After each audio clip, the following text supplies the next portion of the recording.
हाय दोस्त। एक छोटा सा चुटकुला जो आपको बहुत ही बेहद पसंद आएगा, शायद आपने भी ये किया होगा बचपन में। सुनते हैं।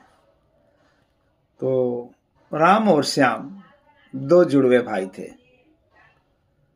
थोड़े बड़े थे, परंतु इतने बड़े नहीं थे और इतने छोटे भी नहीं थे।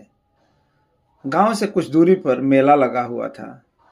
दोनों भाई ने प्लान किया, चलो आज चलते हैं, मेला देखते हैं।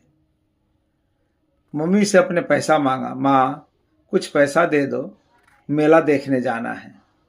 माँ ने कहा, देखो मेरे पास पैसे नहीं हैं, तो कल चले जाना तुम लोग मेला। लेकिन अब ये बच्चे दोनों जो है ना मन में बना लिए थे कि नहीं, आज तो मेला जाना ही जाना है। तो उन्होंने अपनी माँ से कहा, माँ कोई बात नहीं, पैसा नहीं है तो नहीं है, हम मेला जाते हैं, कुछ खाएंगे पिएंगे नहीं, यूं ही जाएंगे, थोड़ा घूमेंगे फिरेंगे, मेला को देखेंगे और लौट आएंगे।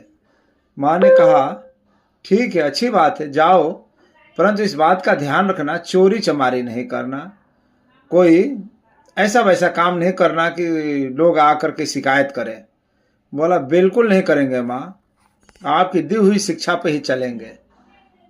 और इस तरह से दोनों बच्चे जो है ना मेला में पहुंचते हैं, घूमते हैं फिरते हैं, खूब इंजॉय करते हैं, तरह तरह के वस्तुओं का दाम पूछते हैं, लेकिन खरीदते कुछ भी नहीं।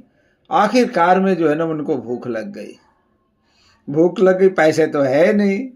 फिर एक जलेबी के दुकान पर पहुंचते हैं और पूछते, भैया जलेबी कैसे है? उसने बोला, जलेबी 20 रुपए किलो भैया। बोला, ठीक है। एक जो राम था, बोला कि हमको इसमें से एक पाव दे दो। एक पाव ले करके और वो खाने लगा। इसी दौरान जो है ना उसको कुछ बात याद आई, तो उसने बोला, जलेबी वाला भैया, आप याद रखना, मैंने आपको 10 रुपए का नोट दिया था, भूल नहीं जाना। बोला, नहीं नहीं, आपने मेरे को नोट कब दिया? बोला, अरे भाई मैं तो दिया था, आप भूल गए ना। इतने में जो है श्याम बोला, अच्छा भैया, मुझे भी आप 10 रुपए की जलेबी दे दो। उसने भी 10 रुपए की जलेबी ले लिया, लेकिन वो क्या है, उस समय उससे राम से बातों में उलझा हुआ था दुकानदार, लेके ये भी खाने लगा। थोड़ी देर के बाद बोला, दुकानदार साहब, आपस ही झगड़े में ये मत भूल जाना कि मैंने भी आपको 10 रुपए का नोट दिया था। बोला, नहीं नहीं, तुम्हारा वाला तो मुझे याद है। तो राम के ऊपर तो गाज गिर गई। राम बोला, अच्छा ठीक है, मैं आपको कल दे दूंगा पैसा। बोला, नहीं कल तो नहीं, आज ही देना होगा। बोला, ठीक है, श्याम वाला में से काट लेना। और इस तरह से दोनों जलेबी खा लिए बिना पैसे के।